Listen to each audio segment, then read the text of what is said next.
பேசாம இருந்தாலும் மனசோட மனசாக பேசியதொரு காலம், தூரத்தில் இருந்தாலும் தொடர்ந்து உன் அருகிலே குலவியதொரு காலம். இன்று நானும் ஓரத்தில்,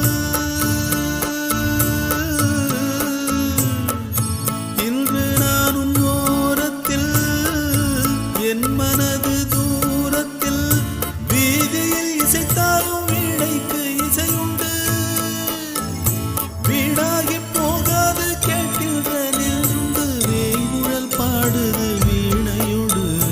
உன் குத்தம்மா என் குத்தம்மா, யார நானும் குத்தம் சொல்ல, இது உன் குத்தம்மா.